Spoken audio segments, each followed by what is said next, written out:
So in our earlier period, we have discussed about the Pisces and the classification of Pisces.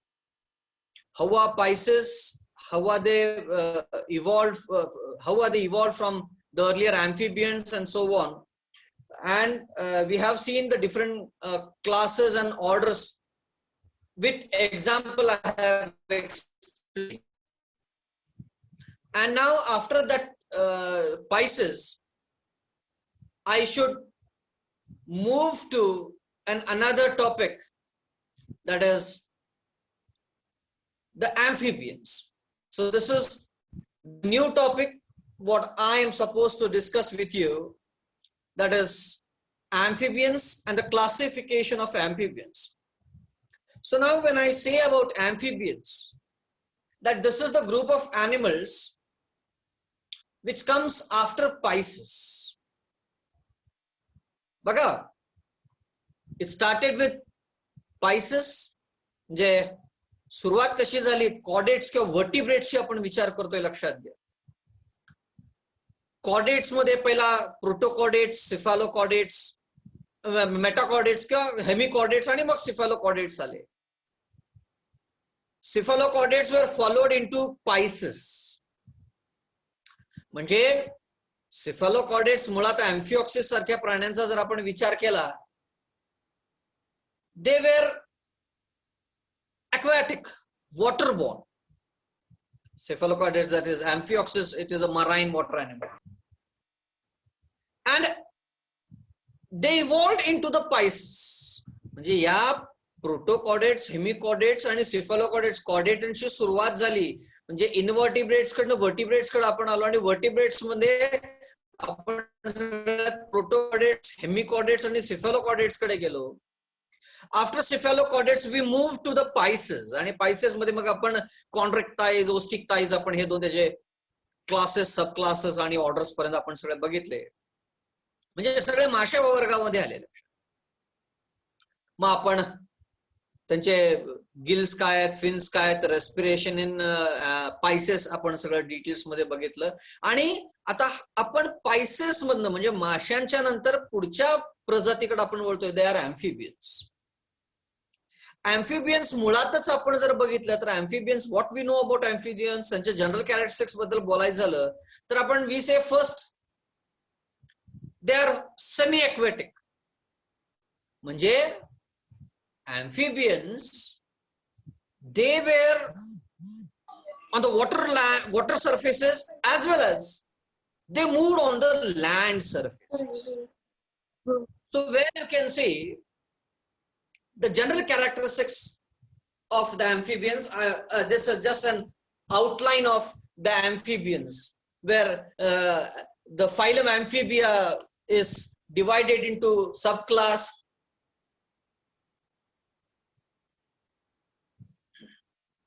It is divided into subclass Stigocephali and subclass Lysiamphibia, where the subclass Stigocephali is again divided into three orders, that is order Libranthrodentia, order Physolodia, order Lepisodea. So in class Stigocephali there are three orders. But if we move to class Lysiamphibia, again, Lysiamphibia is again subdivided into three orders, that is order Gymnopnea, also called as order Aphoda. The next is order Chordata, also called as order Eurydiella. Then order Salentia, also called as order Anura. So these are the six orders what we can see where amphibians are divided into. So before we go into the details of the classification, we should know about the general characters of amphibia. So as I said to the very first, amphibians are nothing but the living animals, where both in land and in water. These are the animals where they can survive, they can reside, they can live on the land surfaces as well as on the water surfaces. लक्षात घ्या, आपल्याला जर असं कोणी म्हणालं की जावा तुम्ही उठा माणसाने सगळेजण पाण्यात राहा, आपण पाण्यात राहा म्हणजे पाण्याच्या वर नाही, पाण्याच्या आत खाली जाऊन, आणि कुठल्याही बोटीच्या शिवाय म्हणजे स्कुबा डायव्हिंग सारखी जे आपल्या पाणबुड्या असतात तशा पाणबुड्यांशिवाय जाऊन राहावं म्हणून सांगितलं. आपण राहू शकू का रे? नाही राहू शकणार. का नाही राहू शकणार? Why we human beings cannot live in water?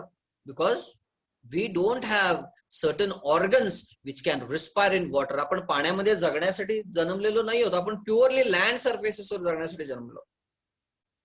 मग यांच्या बाबतीत, अॅम्फिबियन्सच्या बाबतीत जर विचार करायचाच झाला तर बघा ना, निसर्गाने यांना कसं वरदान दिलेलं आहे की हे दोन्ही सरफेसेसवर, जमिनीवर सुद्धा आणि पाण्यामध्ये सुद्धा हे राहू शकतात, जगू शकतात.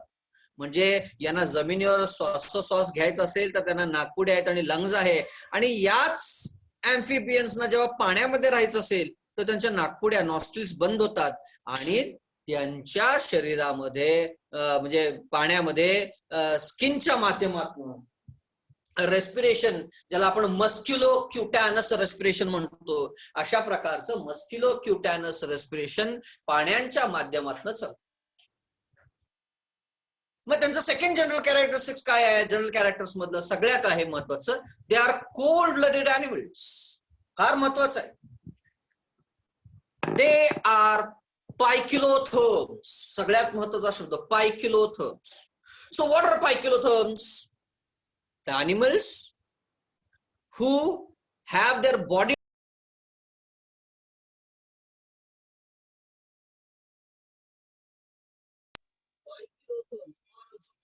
cold blooded animals, ज्यांना आपण शीत ब्लड म्हणतो.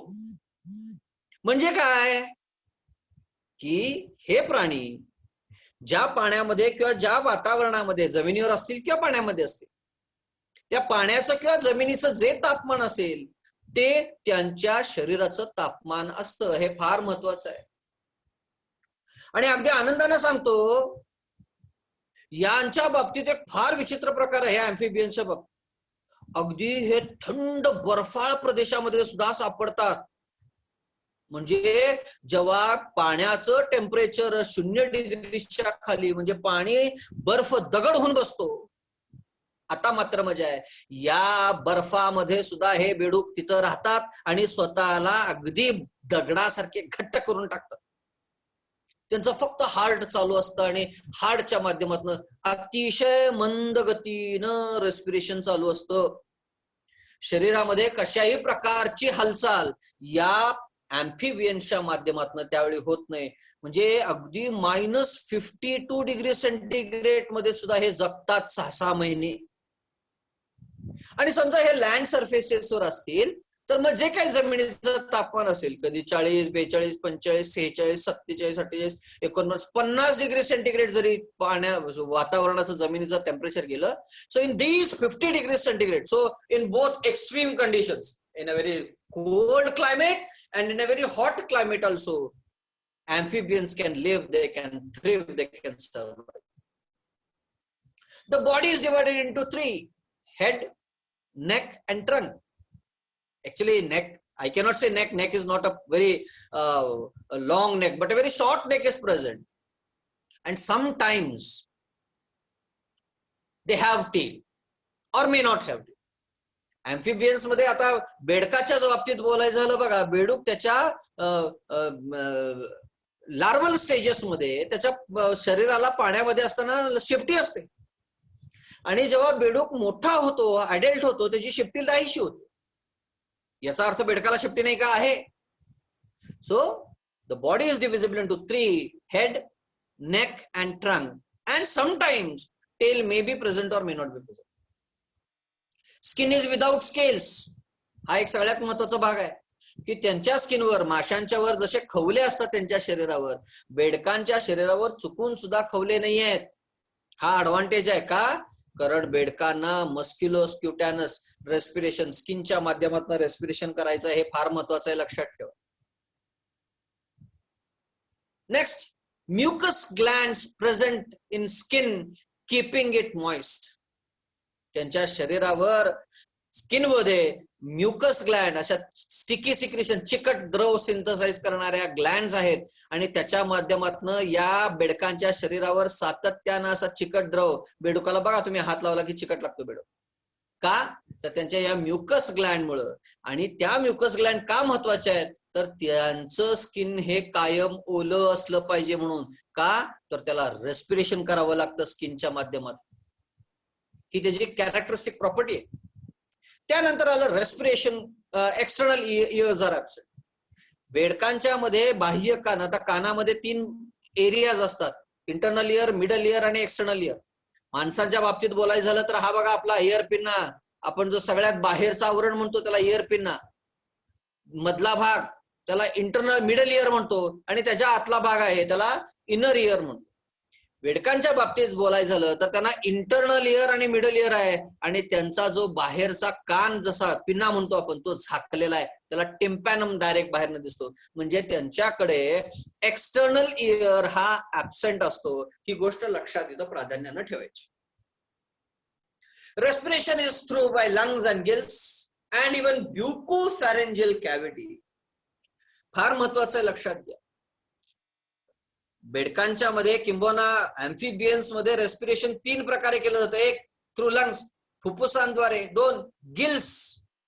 आता गिल्स मी का म्हणतोय लक्षात घ्या की बेडकांच्याच बाबतीत बोलायचं झालं तर बेडकांची पिल्लं जेव्हा पाण्यामध्ये जन्माला येतात त्या पाण्यामध्ये त्याला रेस्पिरेशन करण्यासाठी स्किनचा फारसा उपयोग होतो नाही असं नाहीये, तरी पण त्याच्याकडे एक ऍडिशनल अपेंडेजेस असतं की ज्याला गिल्स म्हणतात, larvae with the help of gills.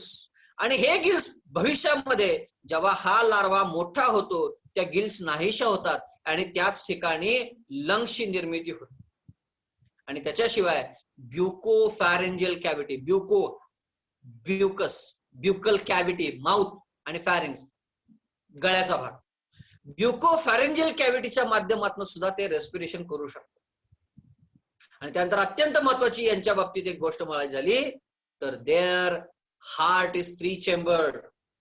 आपला माणसाच्या मध्ये बघितलं, आपला माणसांचा हार्ट कम्प्लिटली 4 चेंबर्ड आहे. बेडकांच्या मध्ये 3 चेंबर्ड आहे. आणि बेडकांच्या नंतर येतात रेप्टाइल्स की ज्यांच्यामध्ये हार्ट पार्शियली 4 चेंबर्ड आहे. यांच्यामध्ये कम्प्लिटली 3 चेंबर्ड. यांच्या आधी जो होता पायसेस मध्ये 1 चेंबर्ड किंवा 2 चेंबर्ड होता, लक्षात घ्या. पायसेस मध्ये 2 चेंबर्ड आणि बेडकांच्या मध्ये डायरेक्ट 3 चेंबर. आणि त्याच्यानंतर रेप्टाइल्स येतात, रेप्टाइल्स मध्ये पार्शियली 4 चेंबर्ड. आणि त्यानंतर मॅमल्स येतात, मॅमल्स मध्ये कम्प्लिटली 4 चेंबर्ड. म्हणजे आपल्यामध्ये right auricle, right ventricle, right auricle, left ventricle, right ventricle, right auricle, left auricle, असे 4 आपल्यामध्ये करताय. तर यांच्यामध्ये जर बोलायचं झालं अॅम्फिबियनच्या बाबतीत, यांच्याकडे राईट ऑरिकल, लेफ्ट ऑरिकल आणि वेंट्रिकल दोघांच्या मध्ये कॉमन आहे, व्ही आकाराचा आहे. आणि त्याच्यामध्ये इंट्राव्हेंट्रिक्युलर सेप्टम नाहीये. त्यामुळे यांच्यामध्ये mixed kind of circulatory system, यांच्या शरीरामध्ये मिश्र स्वरूपाचं रक्त प्रवाही केलं जातं. म्हणजे ऑरिकल मध्ये एका बाजूनं अशुद्ध रक्त म्हणजे ऑक्सिजन कमी असलेलं किंबहुना कार्बन डायऑक्साईड रिच रक्त येतं शरीरातनं. आणि जेव्हा लंग्स कडनं किंवा स्किन कडनं ऑक्सिजन रिच म्हणजे त्या रक्तामध्ये ऑक्सिजनची मात्रा जास्त आहे असं रक्त त्याच्या राईट ऑरिकल मध्ये येतं. आणि हे दोघं एकदम पोर केले जातात व्हेंट्रिकल मध्ये. म्हणजे जेव्हा त्याचं व्हेंट्रिकल कॉन्ट्रॅक्ट होतं शरीराला मिक्स्ड प्रकारचं रक्त पुन्हा सप्लाय केलं जातं. लक्षात घ्या, हे एक ह्यांच्यातली सगळ्यात महत्वाची खासियत आहे. That is their heart is 3 chambered. RBCs are biconvex and nucleated. माणसाच्या बाबतीत बोलायचं झालं, माणसामध्ये आरबीसी बायकॉन्व्हेक्स आहेत का? हो आहेत.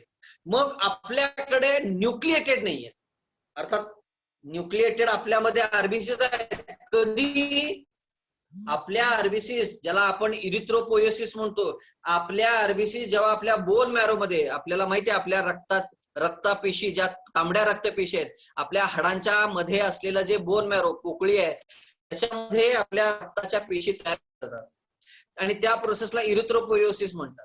आणि त्या अवस्थेमध्ये जेव्हा लाल रक्तपेशी निर्माण केल्या जातात, त्या लाल रक्तपेशीमध्ये आपल्या रक्तपेशीमध्ये न्यूक्लियस आहे.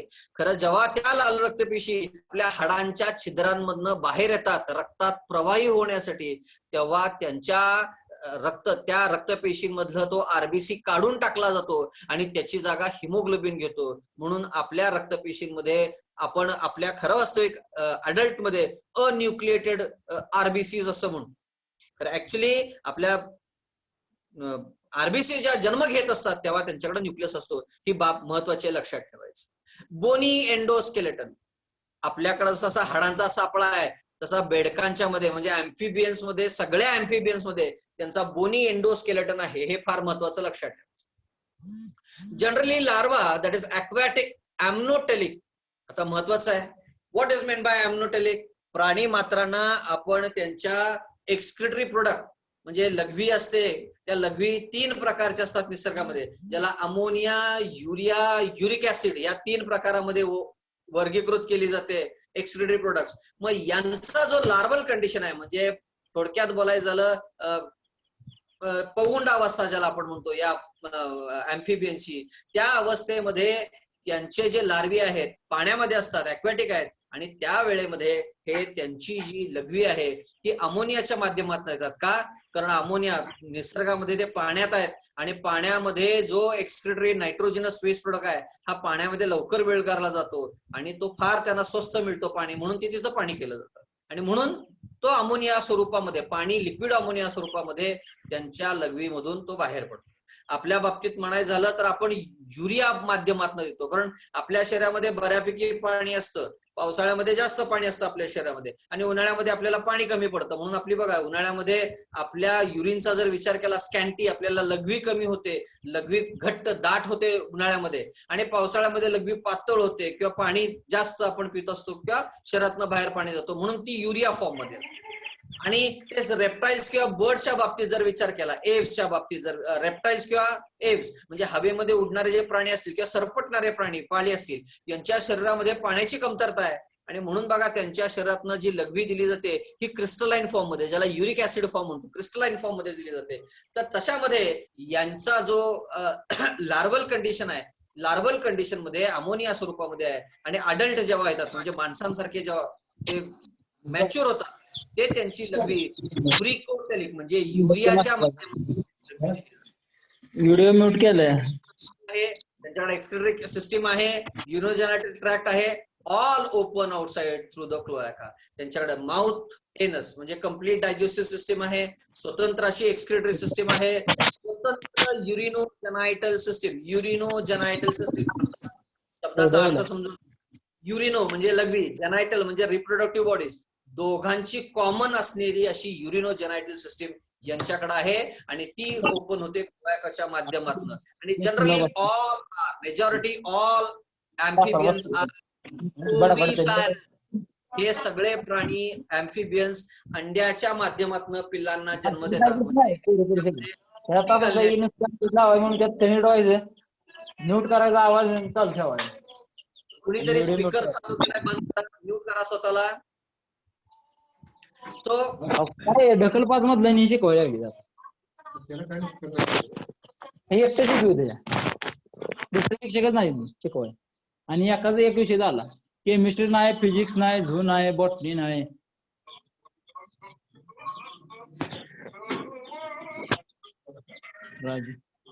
शकील शेख, शकील साहिल, बोला की काय बाबा, स्वतःला म्यूट कर ना.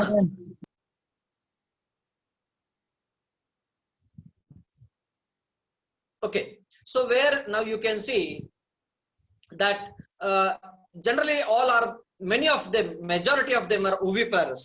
In many cases, male shows parental care. आता यांच्यात सगळ्यात ही खासियत आहे की यांच्यामध्ये या अॅम्फिबियन्स मध्ये त्यांची जी नर जाती आहे ती त्यांच्यामध्ये पॅरेंटल केअर म्हणजे आपण आपल्या मुलांची जशी काळजी घेतो त्यांच्या यंग वनची काळजी त्यांच्या अॅम्फिबियन्स मध्ये त्यांच्या मेलच्याकडनं घेतली जाते. शक्यतो आपल्यामध्ये मॅक्सिमम जर आपण विचार केला तर फिमेल्स आपल्या ह्युमन बिंग्स मध्ये आपल्या मातृत्व आई जास्त घेत असते, म्हणजे बाळांची काळजी जास्त आपल्यापेक्षा, वडिलांच्या पेक्षा आई जास्त काळजी घेत असते. तर यांच्या बाबतीत एक अपवाद आहे की यांच्यामध्ये आई फार काळजी घेत नाही, यांचे वडील जे आहेत पॅरेंटल केअर यांच्यामध्ये जास्त आहे. मग कोणी असू शकतं, आई आणि बाबा सुद्धा असू शकतात, नाही असं नाही, खरं दोन्ही प्रकारे इथं काळजी घेणारे आहेत. पॅरेंटल केअर मध्ये, आई आणि बाबा दोघे. Development includes larval stages. आता यात मी तुम्हाला पहिल्यापासून सांगतोय की यांची डेव्हलपमेंटचा जर विचार केला तर लार्वल फॉर्म मध्ये, म्हणजे अंडी छोटी असतात, त्याच्यामध्ये यॉक कमी असतो, त्यामुळे अंडी लवकर उगवतात आणि या अंड्याच्या मधनं जी छोटी छोटी पिल्लं जन्माला येतात त्यांना आपण लार्वी म्हणतो. हे लार्वी पाण्यामध्ये जगतात बरेच दिवस. पाण्यामध्ये सर्वसाधारणपणे 30 ते 35 दिवस ही लार्वी जगत असतात आणि मग या लार्वामधनं म्हणजे first instar, second instar, third instar larvae, fifth instar larvae आणि मग यांच्यामधनं ऍडल्ट्स उदयास येत असतात. हे एवढं इथं लक्षात ठेवायला हरकत नाही. These are about the general characteristics of class amphibia. आणि मग आपण एक एक सब क्लास स्टिगोसिफॅली, सगळ्यात महत्वाचं सब क्लास स्टिगोसिफॅली, याच्यामध्ये जेवढे काही प्राणी आहेत आजच्या घडीला सगळे एक्सटिंक्ट म्हणजे लुप्त झालेले आहेत. यांचं कुठेही अस्तित्व नाही आहे. यांची खासियत काय होती, आपण हे होते कशावरनं सांगतो, स्टिगोसिफॅली यांचे जे जीवाश्म सापडतात त्याच्यावरून आपण सांगतो. आणि त्यांच्यावरून अभ्यास केल्यावर काय लक्षात येतं, त्यांचे पेंटाडक्टाईल लिम्स, म्हणजे आपल्याला जशी 5 बोटं आहेत तशी त्यांच्याकडे 5 लिम्स, 5 बोटं होती. खरं आपल्यामध्ये आता बघा 5 आहेत. आत्ताच्या असलेल्या अँफिबियन्स बेडकडे बघा त्यांच्याकडे 4च असतात. त्यामुळं स्टिगोसिफॅली मध्ये they were having pentadactyl limbs, skin with scales and bony plates. Skin त्यांचं त्वचा जी होती, बोनी प्लेट्स आणि स्केल्स म्हणजे खवले, हे त्यांच्याकडे होते. स्पेसिमेन्स मध्ये दिसतं आपल्याला. आणि ह्या स्टिगोसिफॅलीची एकच ऑर्डर होती, that is order labyrinthodontia, odontia, labyrinthodontia, labyrinth LYBRINTH ODONTI, labyrinthodontia. यांना सगळ्यात महत्वाचं, दे आर प्रिमिटिव्ह अँफिबियन्स. सगळ्यात सुरुवातीच्या काळात जन्माला आलेले म्हणजे उदयास आलेले मी म्हणेन उत्क्रांतीच्या मध्ये हे अँफिबियन्स आहेत, म्हणजे सगळ्यात सुरुवातीचे अँफिबियन्स म्हणतात. Also known as stem amphibia. यांना दुसरा शब्द एक वापरला होता, they are also known as stem अँफिबिया.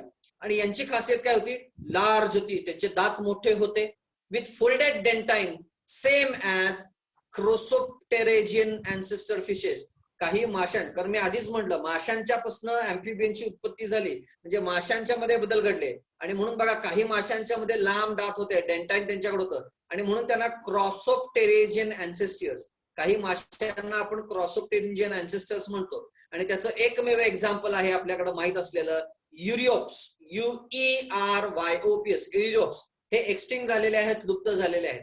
त्यांच्या फिगर्स वगैरे आहेत, मी दुसऱ्या स्लाइड मध्ये दाखवेन. ऍक्च्युली मला क्लासिफिकेशनला ही स्लाइड वापरायची नाहीये, फक्त तुम्ही एकदा लक्ष टाका. मी जरा दुसरी स्लाइड तुम्हाला दाखवतो. मला जी स्लाइड दुसरी दाखवायची आहे तिच्याकडे लक्ष देऊया आपण जरा 2 मिनिट.